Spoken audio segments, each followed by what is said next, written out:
Сәлем достар, бүгін біз егов сайтынан прямой e-лицензия сайтына қалай өтіп кетеміз. Мына төменгі жаққа түссеңіздер, электронный лицензирование деп тұр. Соны бассаңыздар, e-лицензия сайтына өтесіздер. Зарегистрироваться деген бар, соны басасыздар. Төменгі жаққа түссеңіздер, с помощью ECP деп тұр. Соған галочка қоясыздар. Согласие беру үшін тоже галочка қоясыздар. Согласиені басасыздар, далее басасыздар. Мына жерде почтаңызды енгізесіздер өздеріңіздің электронный. Төменгі жаққа пароль ойлап табуларыңыз керек. Английский буквалармен, цифрлармен оңай пароль ойлап тапсаңыздар болады. Сол парольді төменгі жаққа қайталап шығуларыңыз керек. Сосын мына жерде выбрать сертификат деген бар. Соны басып, өзіңіздің ECP-ңізбен кіретін боласыздар. Сайтқа регистрация жасап жатыр қазір біз данное время ИП-ға.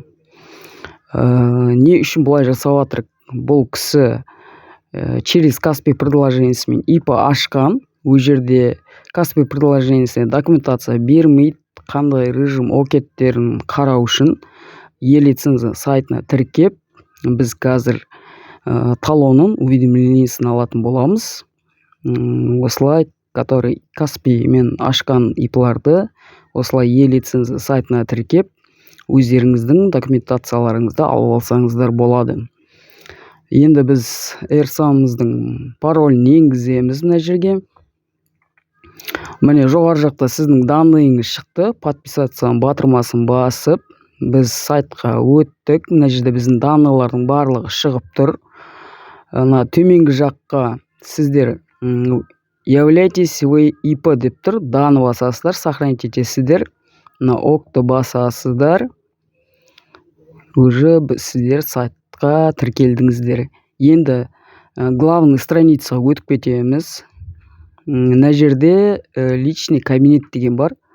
Соны бассаңыздар, сіздің қандай да бір алған услугыңыз осы жерде тұратын болады. Міне төменгі жаққа уведомлениені басасыздар. Төменгі жаққа түссеңіздер, мына жерде лупаның суреті тұр. Соны бассаңыздар, біз тіркеліп атқасын мына жерге біз оценка беріп жіберуіміз керек.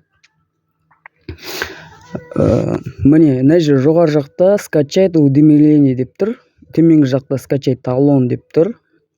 Соны басып, талоныңызды, уведомлениеңізді скачать етіп алсаңыздар болады. Официально сіздер e-лицензия сайтына тіркелдіңіздер. Осы жерден өздеріңіздің океттеріңізді, режимдеріңізді қарап алсаңыздар болады. ИП название деген сияқты. Достар, мен берген ақпарат сіздерге пайдалы болып жатса, каналға лайк, комментарий қалдырып, каналға жазылып кетеміз.